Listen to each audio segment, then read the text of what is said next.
अस्सलाम वालेकुम dear students, कैसे हैं आप सब। उम्मीद आप सब खैर व आफियत से होंगे।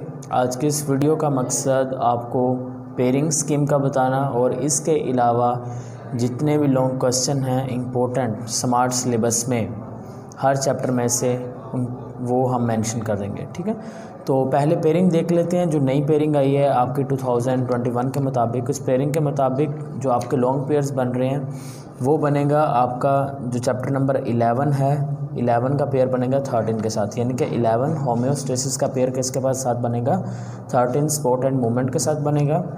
आपका सेकंड पेयर बनेगा 12 का 14 के साथ बनेगा। 12 आपका चैप्टर है कोऑर्डिनेशन, जो पहले शॉर्ट के लिए हुआ करता था, अब उसमें से लॉन्ग आएगा और इसका पेयर बनेगा रिप्रोडक्शन के साथ। ठीक है, नेक्स्ट आपका पेयर बनेगा 3 चैप्टर में से 16, 17 और 18।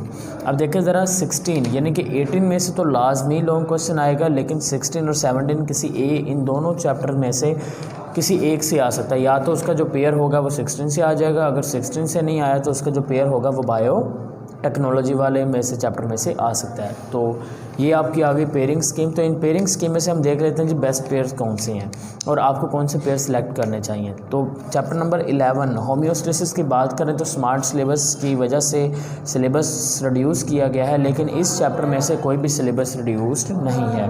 मोस्टली जो आपके पार्ट टॉपिक्स हैं वो हमने करने हैं, यानी कि चैप्टर नंबर जो 11 है, यानी कि आपको जो किडनी वाला पोर्शन है या यूरिनरी सिस्टम है या फिर नेफ्रॉन है या फिर osmo regulatory function of kidney है, ये सारे के सारे टॉपिक्स आप करने वाले हैं। ठीक है, इसका पेयर किसके साथ बनेगा, चैप्टर नंबर 13 के साथ पेयर बनेगा। अब चैप्टर नंबर 13 है आपका स्पोर्ट एंड मूवमेंट। ठीक है, तो स्पोर्ट एंड मूवमेंट में से भी मोस्टली जो टॉपिक्स हैं वो आपको करने पड़ेंगे। तो मैं आपको इनफैक्ट ये कह सकता हूँ कि ये जो दोनों आपके चैप्टर्स हैं, आपका चैप्टर नंबर 11 और चैप्टर नंबर 13, इन दोनों में से नो डाउट कि लॉन्ग क्वेश्चन सिलेबस बहुत कम इन्होंने सारे टॉपिक्स करने हैं, लेकिन इनके जो टॉपिक्स हैं वो बहुत ही ईजी हैं। तो that pair is the best pair, तो ये आप कर सकते हैं। अब सेकंड देख लेते हैं 12 और 14। अब 12 और 14 को देख लें ज़रा एक बार। अगर हम चैप्टर नंबर 12 की बात करते हैं आपसे, तो चैप्टर नंबर 12 है कोऑर्डिनेशन एंड कंट्रोल। अब ये एक लेंथी चैप्टर है, मुश्किल नहीं है बेटा, ये एक लेंथी चैप्टर है और इसमें से रिड्यूस्ड किया गया है सिलेबस। ठीक है, चंद एक टॉपिक्स रिड्यूस कर दिए, जैसे कि आपका एयर वाला रिड्यूस किया है, आपकी आई वाला जो पोर्शन है वो भी रिड्यूस कर दिया गया, और लास्ट पे 2 डिसऑर्डर्स हैं, ठीक है, वो भी रिड्यूस कर दी गई हैं। लेकिन उसके अलावा बाकी जितने भी आपके टॉपिक्स हैं वो सारे के सारे कोऑर्डिनेशन एंड कंट्रोल में करने हैं, और इसके जितने भी लेक्चर्स हैं इस चैप्टर के वो सारे के सारे अपलोड कर दिए गए हैं। ठीक है, तो आप वो भी वहाँ से भी देख सकते हैं। चैप्टर नंबर 12 का पेयर बनेगा आपके पास चैप्टर नंबर 14 रिप्रोडक्शन से बनेगा। अब इस रिप्रोडक्शन वाले चैप्टर में से भी काफ़ी टॉपिक्स रिड्यूस कर दिए गए हैं, लेकिन मेन टॉपिक्स सिलेक्ट किए गए हैं। ठीक है, तो इनफैक्ट ये कह सकते हैं कि अगर आपके बच्चे कॉन्सेप्ट्स क्लियर हैं तो आप ये दोनों टॉप चैप्टर्स कर सकते हैं एज अ लॉन्ग के लिए, बिकॉज आपको 2 ही चैप्टर करने पड़ेंगे, 3 चैप्टर्स नहीं करने पड़ेंगे आपको लॉन्ग के लिए, जैसा कि तीसरे पेयर में है। ठीक है, अब 18 जो आपका चैप्टर है वो बहुत ही छोटा सा है। 16 और 17 अगर आप ये वाला पेयर करते हैं, 3 चैप्टर्स तैयार करते हैं, तो इन 3 चैप्टर्स की जो लेंथ है वो कम तो है, लेकिन इसके साथ साथ जो टॉपिक्स के नंबर्स हैं वो काफ़ी ज़्यादा हैं, यानी कि 16वां भी करना पड़ेगा आपको, 17वां भी और 18वां भी, तीनों चैप्टर्स करने पड़ेंगे, फिर जाकर आपका एक लॉन्ग क्वेश्चन होगा। तो आपकी जो गलती के चांसेस हैं वो यहाँ पर बढ़ सकते हैं। ठीक है, तो पहला पेयर लाजमी करें, और अगर सेकेंड किसी को डिफ़िकल्ट लगता है फिर वो ये वाला पेयर सेलेक्ट कर ले। तो अब हम देखते हैं भी आपका जो चैप्टर नंबर 11 है उसमें से लॉन्ग क्वेश्चन देख लें कौन कौन से इंपॉर्टेंट हैं आपके। चैप्टर नंबर 11 में से जो स्मार्ट सिलेबस और लॉन्ग क्वेश्चन के लिए इंपॉर्टेंट आपके क्वेश्चंस हैं उनमें से पहला है होम्योस्टेसिस इन प्लांट्स। ठीक है, उसमें आपका removal of extra carbon dioxide, oxygen वाला आ जाएगा। ठीक है, ये आपके आ जाएंगे। नेक्स्ट आपके पास जो इंपॉर्टेंट लॉन्ग क्वेश्चन है वो है हमारे पास स्ट्रक्चर ऑफ किडनी। ठीक है, वो कौन सा स्ट्रक्चर ऑफ किडनी, और उसके बाद जो लॉन्ग क्वेश्चन इंपॉर्टेंट है वो है हमारे पास फंक्शनल यूनिट ऑफ किडनी, यानी कि नेफ्रॉन वाला इंपॉर्टेंट होगा हमारे पास। उसके बाद आ जाएगा फंक्शनिंग ऑफ किडनी, ये भी लॉन्ग क्वेश्चन बच्चे बनेगा आपका। और उसके बाद osmo regulatory function of kidney, यानी कि hypotonic and hypertonic urine formation, ये शॉर्ट क्वेश्चंस हैं और इंपॉर्टेंट शॉर्ट क्वेश्चंस होंगे। इसके बाद आपका जो पार्ट्स हैं वो सिलेबस का पार्ट नहीं है। 11 का जो पेयर था वो किसके साथ बन रहा था, आपके चैप्टर नंबर 13 के साथ बन रहा था, और चैप्टर नंबर जो 13 है आपका बच्चे वो है आपका स्पोर्ट एंड मूवमेंट। यहाँ से पहला लॉन्ग क्वेश्चन देख लें। पहला लॉन्ग क्वेश्चन हमारे पास बनेगा कार्टिलेज और उसके टाइप्स। सेकंड लॉन्ग क्वेश्चन बनेगा बोन और उसकी स्ट्रक्चर आ जाएगी साथ में। तीसरा आपका लॉन्ग क्वेश्चन बनेगा कंपोनेंट्स ऑफ ह्यूमन स्केलेटन। ये लॉन्ग क्वेश्चन बन भी सकता है लेकिन इतना ज़्यादा इंपॉर्टेंट नहीं है और आता भी नहीं है, ठीक है। उसके बाद ये मसल्स वाला जो है टॉपिक, मसल्स एंड मूवमेंट, यहाँ से एमसीक्यूज़ और शॉर्ट क्वेश्चन इंपॉर्टेंट है, जैसे कि antagonistic, flexor, biceps, triceps, relaxation, extension, ठीक है। ये सारे आपके इंपॉर्टेंट हैं यहाँ से। और लास्ट वाला जो टॉपिक है वो आपके सिलेबस का पार्ट नहीं है, ठीक है। तो सेकंड आप देख लेते हैं पेयर में से लॉन्ग क्वेश्चन। सेकंड आपका जो पेयर है वो है 12 और 14 का। 12 आपके पास चैप्टर है कोऑर्डिनेशन एंड कंट्रोल। तो कोऑर्डिनेशन एंड कंट्रोल में से देख लें लॉन्ग क्वेश्चन। यहाँ से पहला लॉन्ग क्वेश्चन आपके पास कोऑर्डिनेटेड एक्शन, ठीक है। पहला लॉन्ग क्वेश्चन कौन सा है?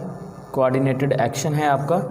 अब इसके बाद लॉन्ग क्वेश्चन देख लें। कोऑर्डिनेटेड एक्शन के बाद सेकंड जो लॉन्ग क्वेश्चन है हमारे पास वो है आपका सेंट्रल नर्वस सिस्टम, यानी कि आपके पास फॉर ब्रेन। फॉर ब्रेन अगर पूछा गया तो आपको थैलेमस, हाइपोथैलेमस, सेरिब्रम और उसके लोब्स ये सारे एक्सप्लेन करने पड़ेंगे, ठीक है। और आपका जो हाइंड ब्रेन होता है ये मोस्टली इसमें से शॉर्ट क्वेश्चन बनेंगे। स्पाइनल कॉर्ड शॉर्ट क्वेश्चन है। Peripheral nervous system short question है, लेकिन अगर लॉन्ग क्वेश्चन पूछा गया तो ये डायग्राम और साथ में एक्सप्लेन करना है इसको, ठीक है। नेक्स्ट आपका रिफ्लेक्स सेक्शन, ये वाला, ये भी शॉर्ट क्वेश्चन है।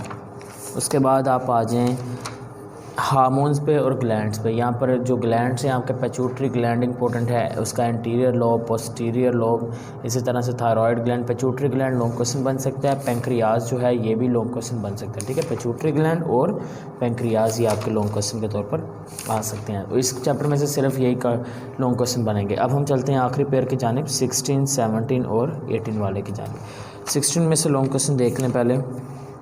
पहला long question components of ecosystem, ठीक है। ये आगे पहला लॉन्ग क्वेश्चन।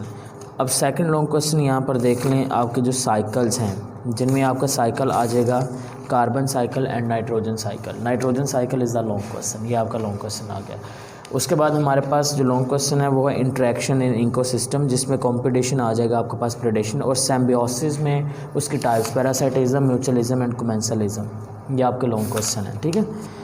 और इसके बाद आपका लास्ट से आपने करने हैं कंजर्वेशन ऑफ नेचर, जिसमें आपके पास R1, R2, R3, ठीक है, ये होंगे। ये शॉर्ट क्वेश्चन है और लास्ट वाला ये आपने टॉपिक करना है। यहाँ से आपके MCQs आ जाएंगे। चैप्टर नंबर 17 में से लॉन्ग क्वेश्चन जो बन सकता है, एप्लीकेशन ऑफ फर्मेंटेशन।